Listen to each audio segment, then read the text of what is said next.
wünschen wir viel Vergnügen. Restart Klartext bei der Hon.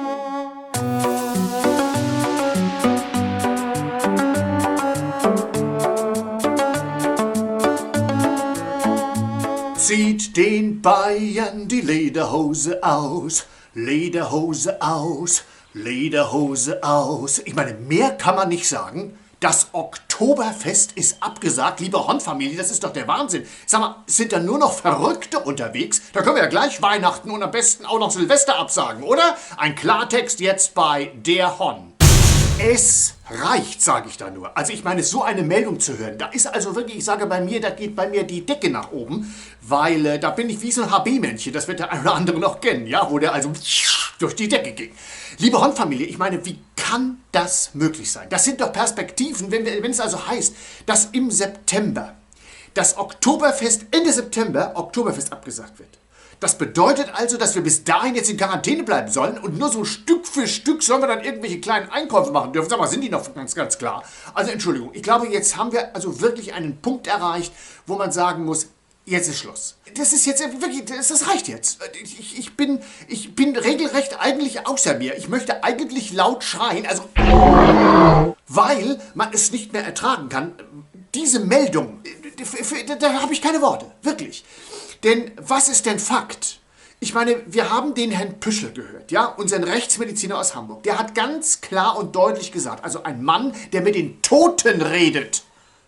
Dieser Mann spricht mit den Toten und hat die Fakten von den Toten für uns Lebende. Das sind Realitäten. Und was hat der Herr Püschel gesagt? Ich habe es ja schon in dem einen oder anderen Video erwähnt.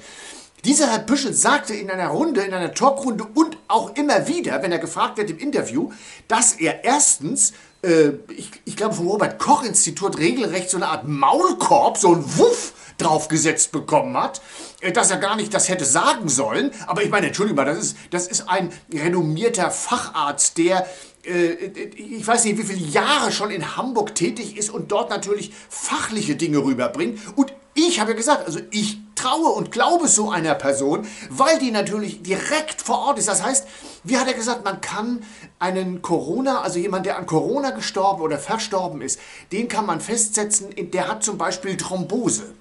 Daran kann der feststellen, dass jemand an Corona gestorben ist. So, und ich habe mir ja Gedanken gemacht. Also ich habe ja seit dem letzten Video und auch seit der Aussage von dem Herrn Püschel, von dem Dr. Püschel, habe ich mir ja Gedanken gemacht und habe gesagt, okay, es gibt ja das Statistische Bundesamt, das gibt es ja auch in Österreich und in der Schweiz und überall. Also habe ich mir mal die Todeszahlen da angeguckt. Denn dieser Herr Dr. Püschel hat deutlich, ganz klar gesagt, diese Krankheit Covid-19 ist kein großes Problem. Es werden dadurch nicht mehr Menschen sterben in diesem Jahr, als sonst gestorben wären. Wenn also jetzt in diesem Jahr oder Ende des Jahres mehr als 1 Million sterben würde, dann hätte der Dr. Püschel Unrecht gehabt, weil dann wären wirklich mehr Leute gestorben an Covid-19, also an diesem Coronavirus, als der normale gestorben wäre. Aber er sagt ja klar, es sterben nicht mehr Menschen. Das ist nicht wie so Politiker immer sagen, es könnte so sein, dass dieser Mann hat deutlich und klar sich artikuliert.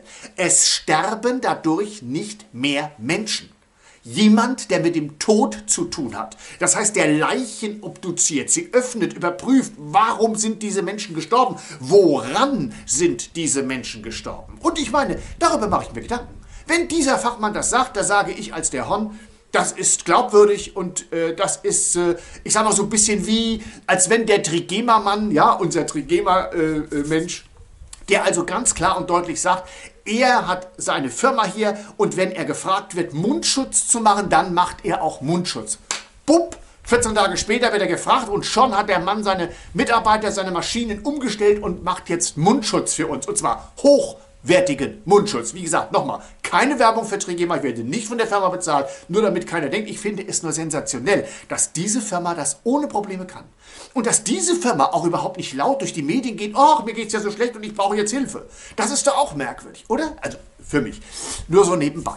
Kommen wir aber und bleiben wir weiter bei den Fakten, denn es geht ja darum, dass zum Beispiel ich am Anfang gesagt habe, wie der Söder in München so ein bisschen Charakter gezeigt hat, ja, also minimal. Das war ja eigentlich nur mal ganz kurz aufhauchen, weil wie man jetzt sieht, war es auch nicht mehr. Denn ich muss sagen, das, was man jetzt bei dem Söder erlebt, ist der Albtraum. Und dieser Mann will doch, der will doch jetzt nicht als Kanzler wiedergewählt werden. Also das heißt, als Kanzler gewählt werden.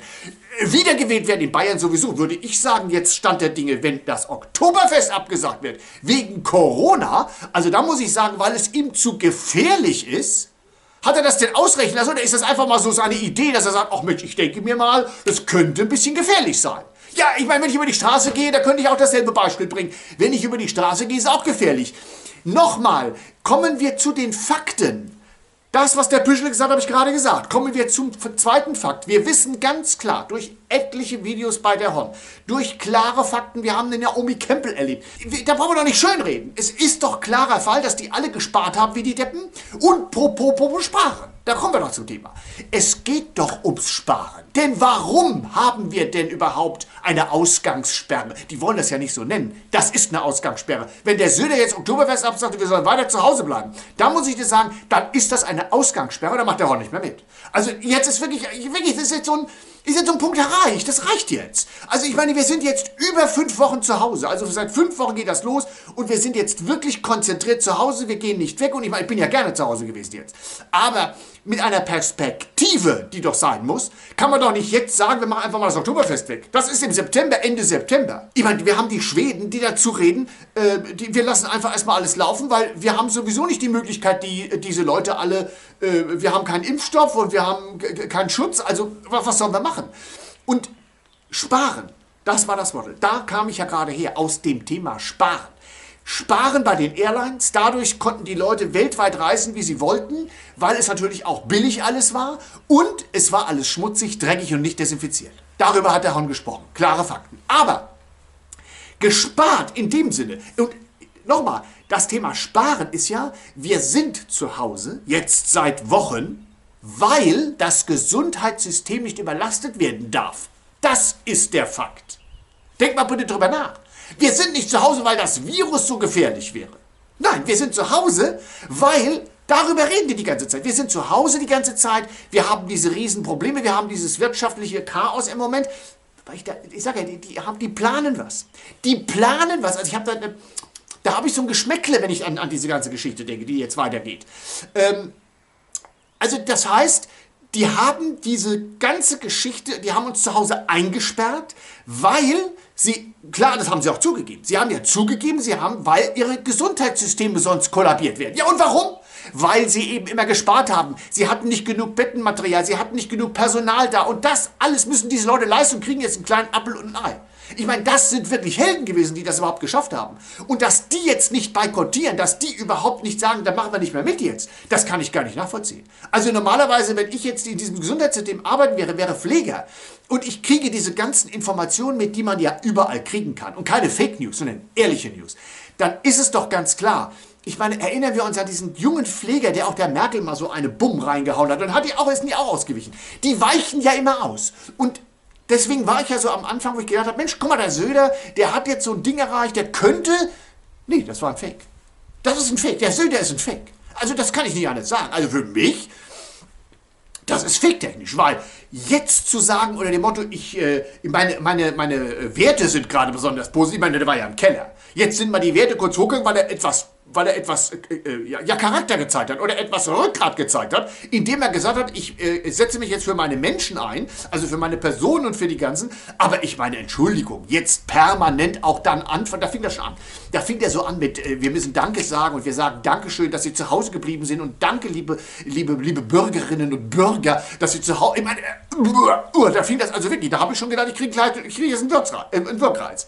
Weil, Entschuldigung, das kann doch nicht sein. Es kann doch nicht möglich sein, dass jetzt aus der Profilierung heraus, ich meine, der NRW-Typ ist ja schon ganz dicht, jetzt ist nur noch Söder da vorne und jetzt geht der hin in seinem Größenwahn, das ist ja Größenwahn schon.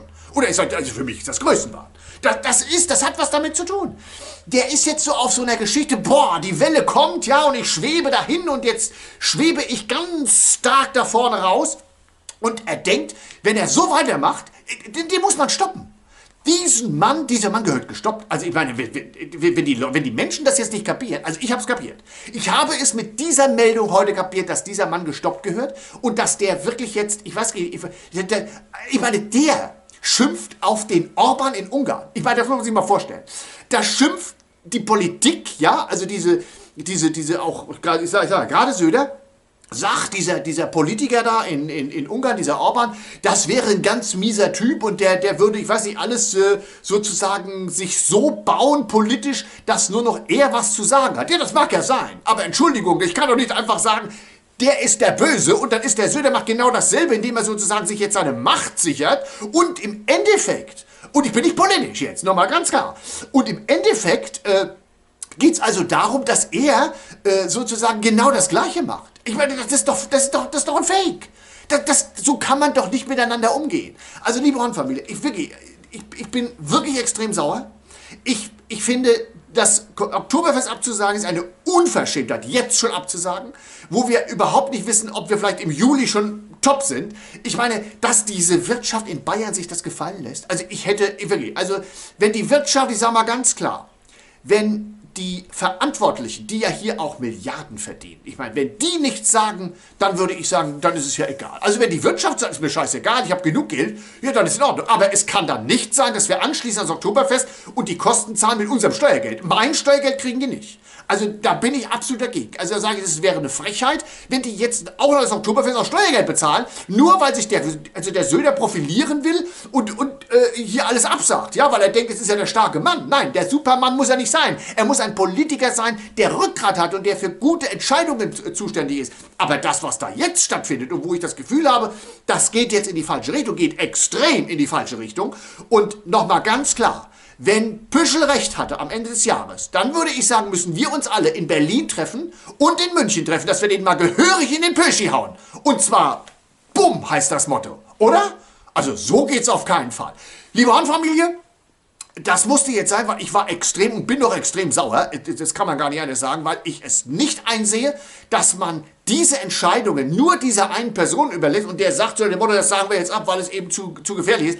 Das geht nicht. Und ich muss sagen, ab sofort, ganz ehrlich, es muss der Restart jetzt wirklich beginnen. In Österreich starten die richtig durch, in Schweden sind die ja schon lange am Durchstarten. Und ich meine, Entschuldigung, die müssen einfach dafür Sorge tragen, die Politiker, dafür sind sie verantwortlich, dass unser Gesundheitssystem wieder funktioniert. Ein Gesundheitssystem, noch als Abschluss, ein Gesundheitssystem, was Profit, was sozusagen Gewinn macht, was damit Aktionäre in Amerika und diese Hedgefonds sozusagen beglückt werden, da muss ich euch sagen, Kinder, da machen wir nicht mehr mit. Da ist das Ende erreicht, das Ende von Verständnis, das Ende von Solidarität und vor allen Dingen auch wirklich das Ende von Verständnis bei der Hon. Und ich denke auch so bei der Hon-Familie. Abonnieren, liken und wiederkehren. Und tschüss.